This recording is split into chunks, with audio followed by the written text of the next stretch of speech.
So now that you know what Android Wear is and what we should be doing with wearables, let's talk about how you can get into the development and actually build an application.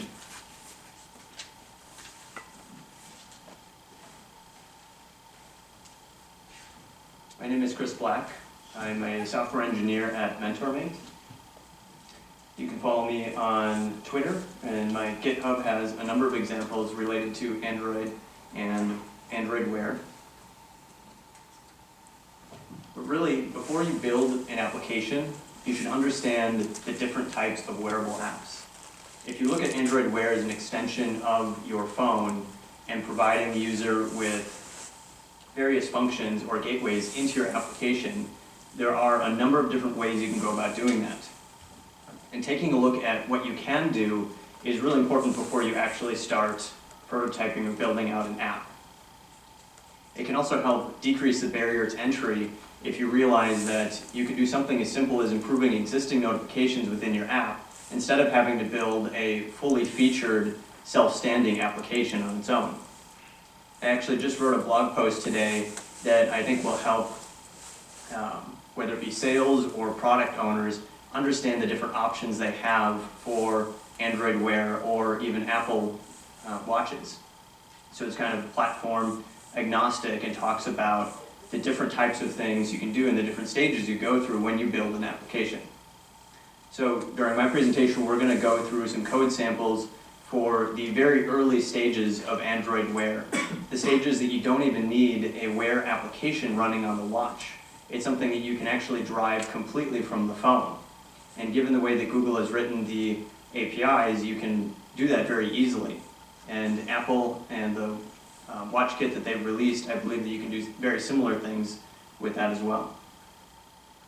So they're very smart when they built the watches. They made them useful out of the box. They present notifications to you, and in most cases, they're very simple. They're just, this is an email, this is a text message, you're getting a phone call.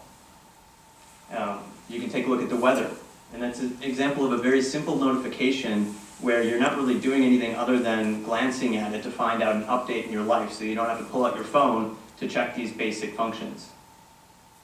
The next stage of apps, if you want to get a little bit more complicated, is to add voice integration. So now you can take that to the next level. You get a text message, you can reply back to that text message. Or you could take a note on your phone. Getting even into more detail, you can actually build an application that resides completely on the watch.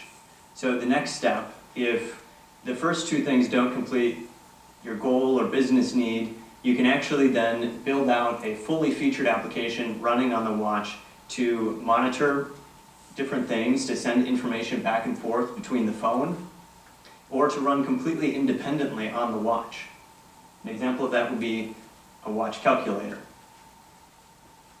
And then you can send data, so you could record footsteps, you can record sleeping patterns, various information, and transmit that to and from the watch and the phone. So we're going to start very simple, notifications. This is something that will generally work out of the box, but might not look the way that you want it to. And to me, this is the first place that everybody should start when building applications for Android Wear. It's easy to integrate. You can use existing APIs, just sending notifications to the watch and making sure that they look good. This is the first step that everyone can take to integrate into their existing apps right away. So with just notifications, if you want to stick with just the text and title and icon, you do not need a wearable APK. You don't need to build out a separate app. Nothing needs to be running on the watch. You can just send the notification straight to the phone, and you have a lot of control over stacking those. You can have actionable items tied directly to these notifications that appear only on the watch. There are a lot of different things and unique things that you can do with notifications right out of the box. You can have multiple pages of content.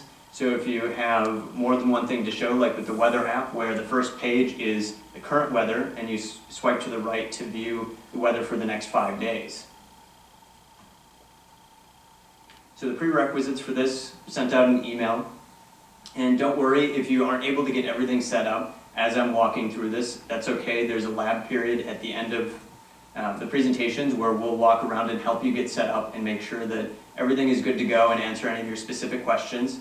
But if you've got Android Studio set up with all of the SDKs and everything ready to go, go ahead and open that up now, and you can start playing around with the demos as I go through them. So you need the latest everything. Right? And I'm not joking with this. If you don't have the absolute latest of everything, it doesn't work. And up until just a couple of days ago, the timing on this was perfect, because up until a few days ago, none of the Android Wear demos that they had packaged with the SDK even worked well with the current version of the Wear SDK. They are all referencing the beta versions, and the rollout for this has been a bit of a mess. I think that they definitely compromised on quality to get to the market first. And there are some advantages of that, in that they're the first to market, they get to kind of test the waters. Apple gets to benefit from that. But they've got a full iteration and time to improve and roll out Android 2.0 for Wear, all before Apple will probably hit the market. So there is some positive behind this. But again, 3 days ago they updated all of the examples. All the ones that I tested work out of the gate. They have images that you can look at that show demos of what the application will look like. There are descriptions. It's what they really should have launched with back when they launched everything at Google I/O. Again, you need everything. You need the Wear SDK in addition to the Android SDK. Yep? What's the Wi-Fi situation here? I connected to the guest Wi-Fi. Guest Wi-Fi should work? Yep. And then it'll pop up a window and you just have to accept the terms and conditions of using Wi-Fi here, and you should be able to get connected. Okay. So the first exercise is creating a notification. And this should look familiar to anybody who's done any work in Android with notifications. You can actually dispatch a notification directly from your app, something that you would also get if you did a push notification to the phone.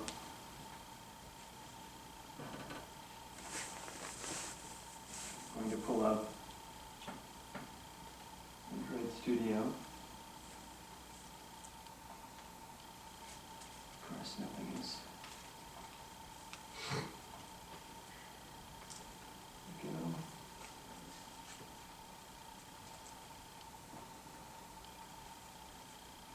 And I'll pull up that link again real quick before we dive in, just so everybody can get it downloaded if you want. So this is a link to the GitHub page where I have the example code that I'm going to be walking through.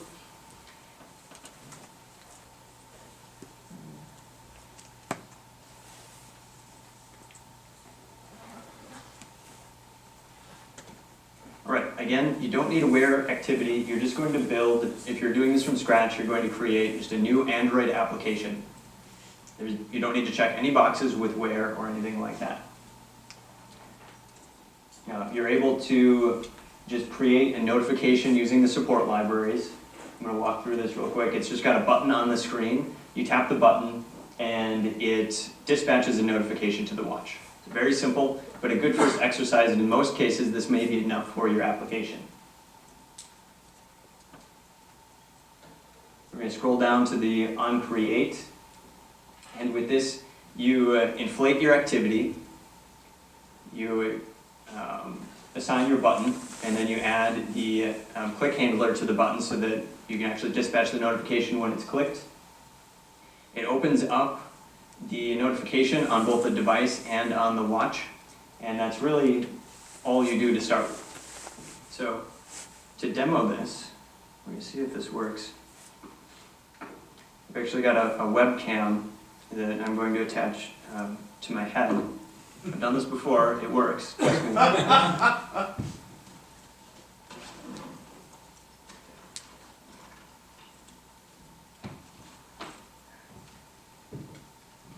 So I'm going to set this up. And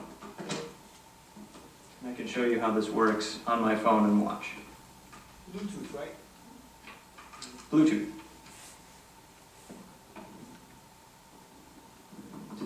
Watch and phone.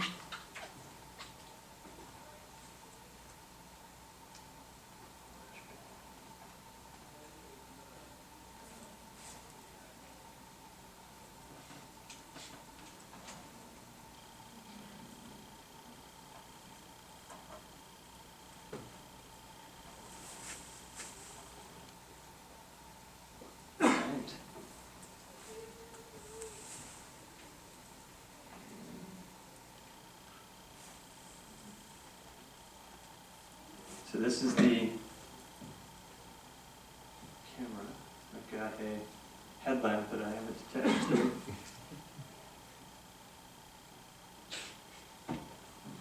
When I was demoing this, it was appearing on my screen, so this is going to be a little bit different having it appear up there versus down here. Just make sure that the contrast looks good. Alright. I'm going to bring it over here just so I can get this configured. Alright.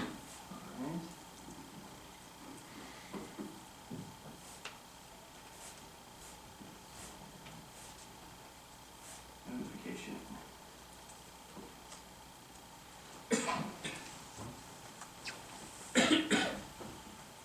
Right. Tap for notification. Appears on the phone. Everybody can see that okay? Yes? Alright, perfect. That's as simple as it gets for the first example. I'm going to show you what the second example is going to look like while I've got it all set up. The second example is adding voice command to the notifications.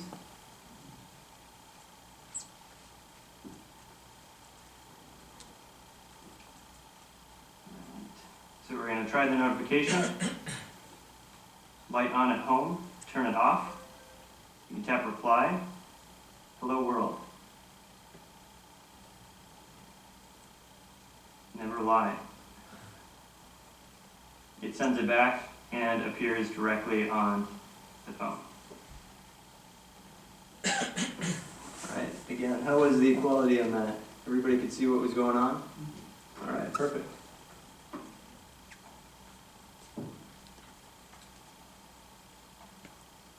Alright, so exercise number 1, creating a notification. So to get started with that exercise, again, update all of your software. And then to test this out, the majority of you, if you don't have a wearable device, are going to want to create a virtual device on your computer. So to do that,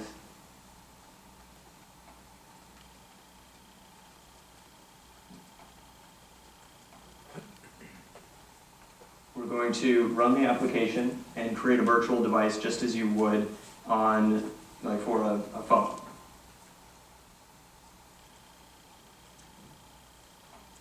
And this is where it's important to have the Android Wear SDK installed.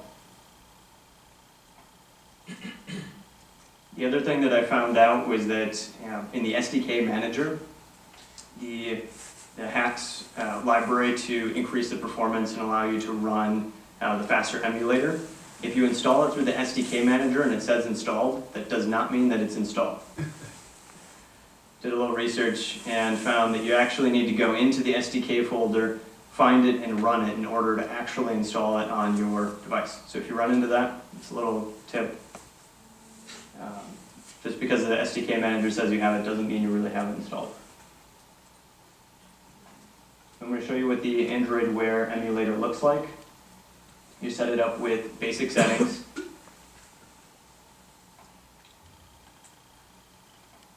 Finish, and then we're going to launch that device. So we'll give it a second to boot up.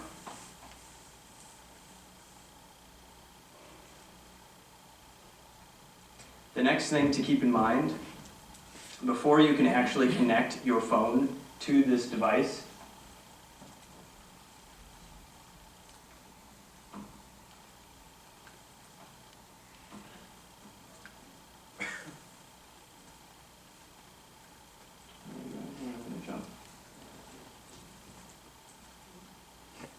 there's a slide. There it is. Every time you start the virtual device, you need to run this command. And what this does is it allows the phone to connect to the watch, and it allows the communication path between the virtual device and your actual phone. So if your phone's connected up via USB to your computer, and you want to connect your phone to the virtual device that you have running, you need to run this command within your Android Tools folder.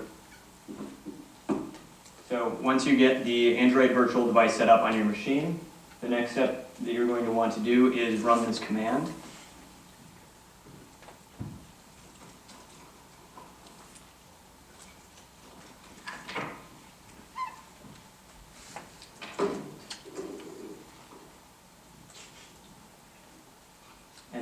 able to connect up the phone to the emulator.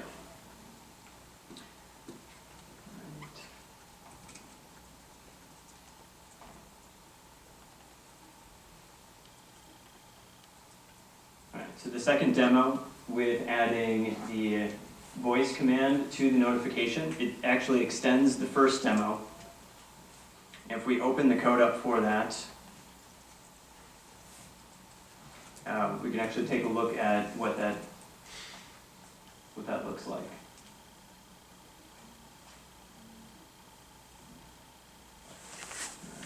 I'm just going to open it up in Android Studio since the internet appears to be a bit slow.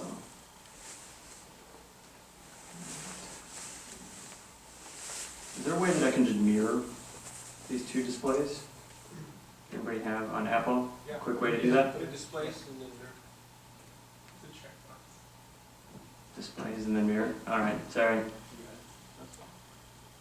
Preferences, displays. Yeah, displays. Perfect, thank you.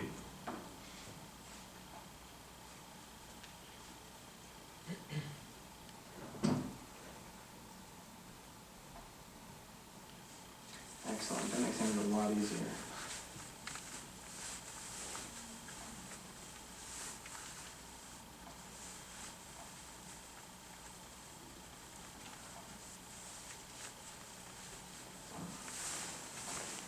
Recent.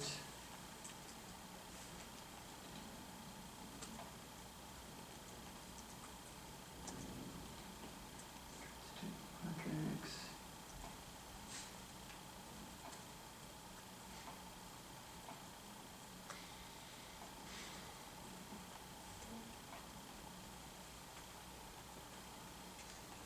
Right, I'm opening up the demo for the voice notifications. And so what this demo provides an example for is communicating back to the phone with a simple message.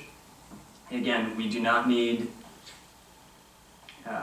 we don't need an Android Wear application for this. This is still within just the mobile application.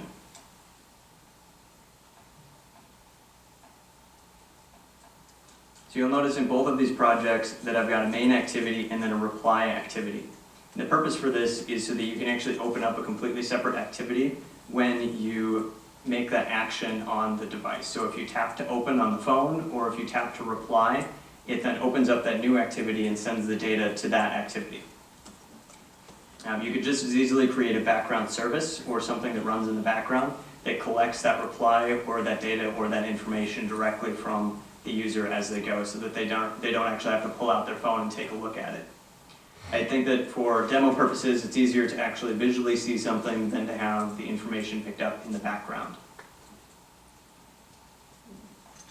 The other thing to note with both of these demos is that they have a very strong call to action on the watch. The watch actually vibrates and the notification is displayed right away. Again, while this is helpful for demoing and for testing, I think that when you actually build your application, you want to keep a careful eye on whether or not the user actually needs to know about this information right now. If they don't need to know right now, you can add more subtle notifications like the weather app, where you can actually update in the background and the user doesn't see it unless they start scrolling through their notifications. So that's something that you're going to want to think about when you actually get to the point of deploying the application. Adjust those settings. But for these demos, it's easier just to see it happen right away and you know everything is happening. So like in the last example, we've got a button on the screen. To create that reply button that you can scroll over to, it's as simple as just this code right here, just a few lines of code where you create a remote input and then you add voice reply. You can even then send it an array of choices and allow the user to select a choice by just scrolling up and picking yes, no, or maybe. So if you send them a notification saying the light is on and they're no longer home, would you like to turn it off? They can scroll and make that selection without having to say something. The advantage for this is if they're on a loud bus or out and about, they may or may not want to actually have that voice call to action. So it's very good to set the reply choices in an array when you build the remote input intent. So then the next step is to set the reply activity or the reply intent. So in this case, we are specifying an activity that we want to open when the user clicks on reply and sends that signal back. We're going to open up the reply activity. And then this is very important.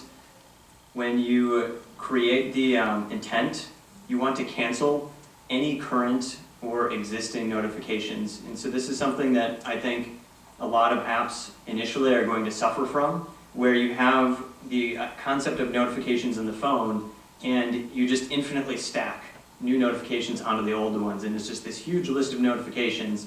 And on a phone you can get away with that because there's just a tap to dismiss all, and the user's not looking at them all anyways. So what you want to do is think about, if I send them a new notification, what should that do? Should it replace the existing notification? Should it cancel it? Should it stack it? And there are a number of different flags that you can set up if you click through and look at the different flags, depending on the use case of what you want to do. So then after you've created the intent, you can create you set up the action builder and you add the action, adding the remote input. Fourth step is to create the notification builder. And at that point you set the drawable, the title, and then this is a builder class, so you can just stack on top of this and you can add a background. You can extend it with your actions, and you can also stack notifications as well. So you can stack cards horizontally so that you can scroll across. So all of this can be done, again, without even creating a wearable app or activity.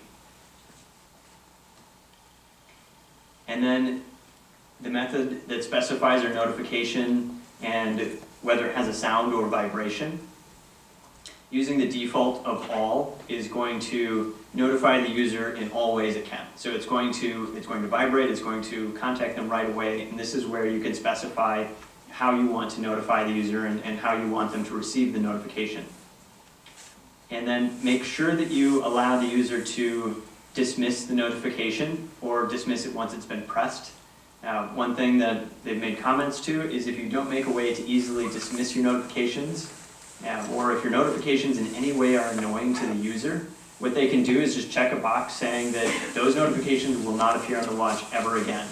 And that's the last thing you want, is to have all this power to be able to notify the user on their wrist and then completely lose it and alienate all of your Android Wear users just because you thought they really wanted to know something that they didn't want to know. Or I actually have gotten to the point where I have almost uninstalled the Pandora app because of how poorly they implement the notifications within Google Wear. I cannot dismiss or get rid of that stupid thing. Even after I stop playing the music and force quit the app and everything, it's always still there. And I think they might have finally fixed that, but I was to the point where one of the few apps I actually had on my phone I was almost ready to get rid of because I couldn't adjust the behavior. So again, with great power, you have a lot of responsibility here to ensure that you're setting these preferences correctly. The best way to do this is to actually use the app yourself. And if you're annoyed, there's a great chance that everyone who uses your app is going to be annoyed. So if you can't put up with your own app's notifications for a week, that's a problem. So you then instantiate the notification manager. And all this code, what I love about this and what's great is that it's easy to set up. There's not that much code here, and it leverages the existing notification platform for Android. So if the user doesn't have a watch, they're still getting this notification. They're still getting all this data. They can still open up the activity on the phone. They're just going to get it through a different medium. So again, as the watch being an extension of the phone, think of it in a way that the watch and phone should match the same behavior in most cases. So they don't need to have the watch. It's just something that will help them and improve the experience.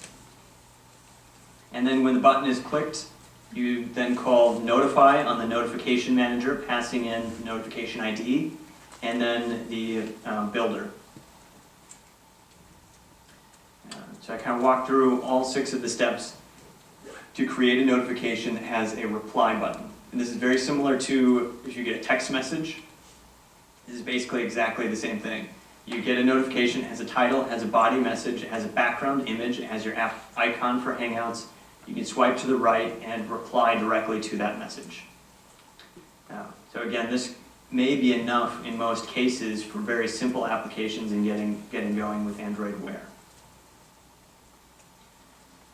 Any questions at this point before we move on to talk about the full screen activity?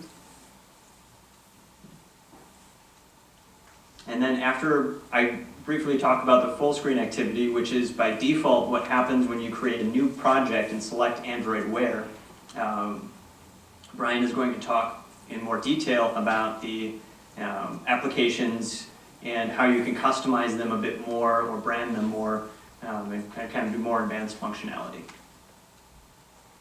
So the goal here is to be able to open up these projects and have something very simple to start with and play around with when we get to the code lab, and then be able to extend on that and push that forward for what you need later.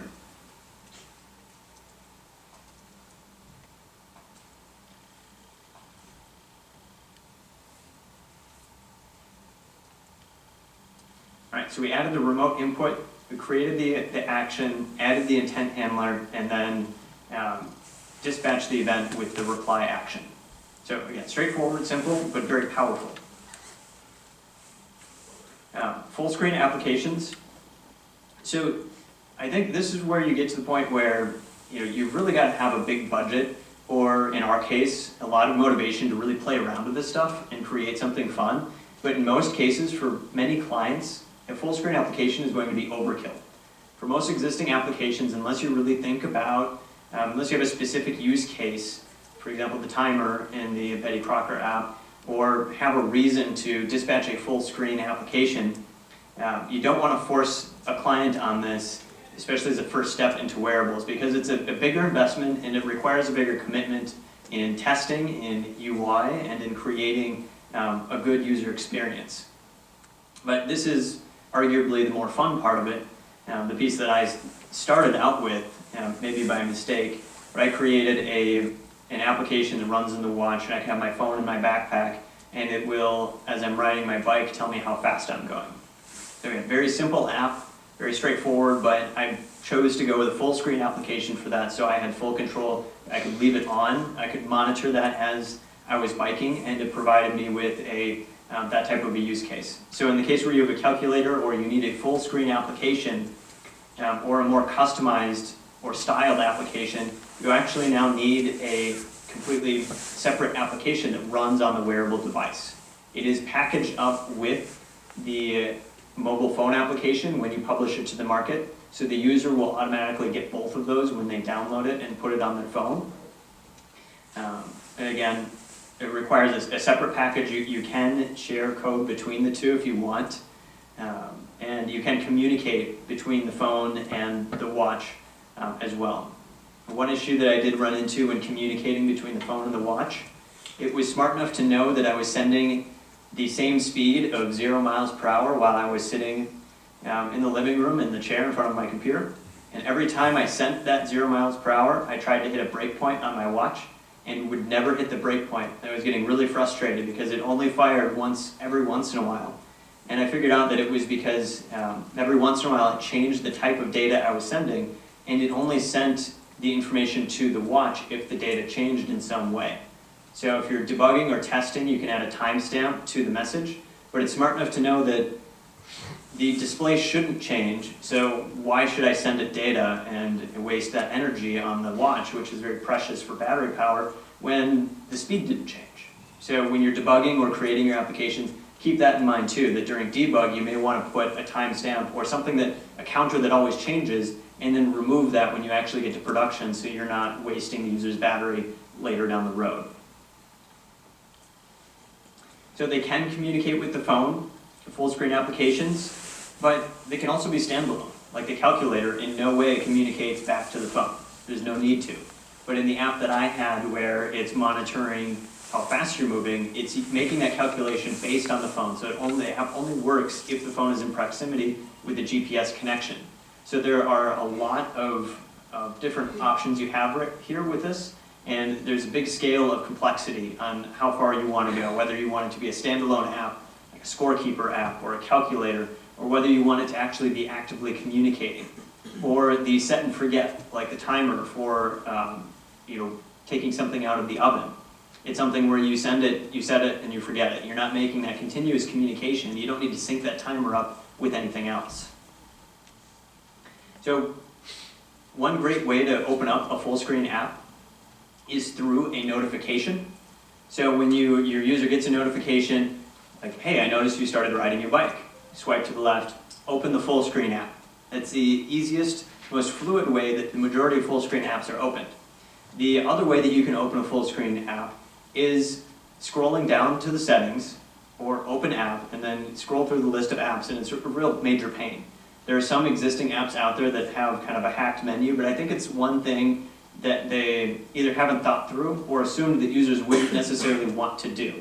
So you want to think about, if you have a full screen application, think about the context they'd be using it, and try to, in some way, send them a notification suggesting that they might want to be using that app at this point in time. Or have a kind of like the weather app, have a subtle in the background notification that always gets updated that they can go to and open up the full screen application. So there are strategies to doing that, because a user realistically isn't going to sift through a bunch of menus to try to find your app to open it up. And whenever I try to open the compass on the phone, it's a real major pain. Another thing you can do that I honestly have never done is open an app via a voice command. So you could start a run, start a bike ride. And I think that as I maybe start to use the watch more and start to learn that, it will become ingrained in my head. But for now, I just don't do it. And so think about that. Think about users not necessarily being able to even find your app if it's there. How will they know it's there? Again, in many cases, notifications may be enough. So Android Wear and debug mode. Many of you may actually have a physical watch that you want to test with. The great thing about, especially at least on the LG G watch, is that you can connect it to the base plate and then plug it in directly via USB and debug via USB directly from the watch. But before you can do that, you've actually got to put it in developer mode or debug mode. And the steps to do that are very complicated. I have the 5 steps here. So you have to tap the home screen twice, bring up the menu, scroll to the bottom, click on settings, scroll to the bottom again. If there's no developer options, tap on about, and then go to the build number and tap on it 7 times. Yes. So before you're going to be able to do debug, or even have Android Studio even recognize this physical device, you have to go through all of these steps. Just once on this one though. Unlike the ADB command, you only need to do this the first time, and every other time you plug in your phone, it recognizes it. But I will say that having done a software upgrade, it does need to be done again after you update the software. So keep that in mind. Always check to see if it's there before you pull your hair out because the device isn't showing up in your list of connected devices. And I also find that testing and debugging on the physical device is much easier and much better than using the device manager. So if you actually have a physical device, I would recommend trying to get this set up and connected while we're here, because in the end, it feels a lot more like the app being able to swipe through things. The emulator feels a little bit clunky, and for me has never, it's never been quite enough for me other than just doing quick tests. All right, so now that you've got your Android Wear device in debug mode, you can set it up to debug over Bluetooth or debug over USB, and then it should be recognized. If you do through USB, it should be recognized by the Android Studio. And then the other thing to keep in mind is that when you have it connected to Android Studio, you want to make sure to select which target you want to run. So in this case, I just have the app, because like I said in this example, we don't have a specific watch app. But in the case where you do have a full screen Wear application, you're going to have different runnables. And I found out last night when putting some of this information together, it will let you install your mobile app onto the Wear device. It'll just tell you that the app crashed and that you should fix your code. And I thought for a second, it's like, this is out of the box. I just went through the wizard. There's no way that this app is crashed. There's no way that they made that big of a mistake again, right? Because out of the box, right when you downloaded the Android Studio the first time when they released this, they were using a Wear activity class that had been deprecated, that was in the wizard. And it did crash, it didn't work. So I was like, there's no way they did that again. And it was because I didn't have my Wear runnable selected. So if you do want to debug on your Wear device, make sure you have Wear selected. If you actually have a Wear application, hit run, and then pick your Wear device from the virtual device list or pick your actual watch. I really wish it was smart enough to know, like I picked Wear and then it should only show me Android Wear specific devices, but it's not that smart yet. Hopefully in a future update. Yes? Please show the configuration, your Wear configuration quick. Yep, you want to take a look at this guy? Yeah.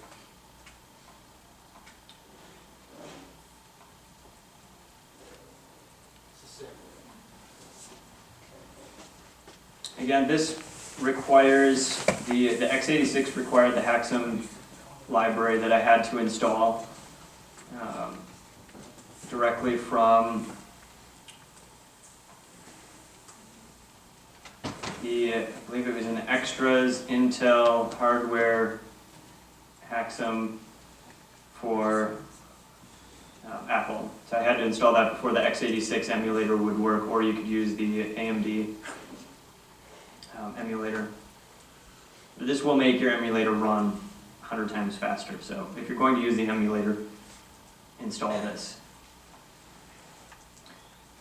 And we'll walk around. We've got a number of breaks where we can help get people set up if anybody's got any additional questions or specific issues. So when you run this, if you're running the Wear example, select Wear, run it, pick a Wear capable device, and when you want to run the complementary mobile application, select mobile and run that as well. And in my case, the easiest way to debug and run Wear applications is to run them on the physical device via USB and then run the application via USB on the phone and select the debug points from there. That was the most reliable and easiest way to actually debug this stuff. The second easiest would be to use a physical device and the AVD emulator virtual machine.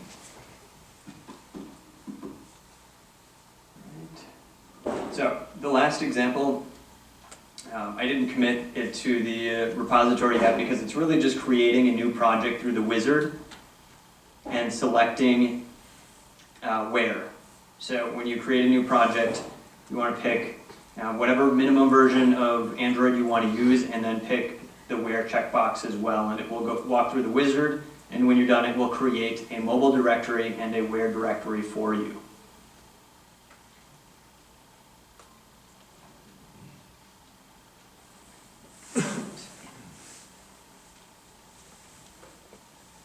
And then here's the code for that example. This presentation is also public.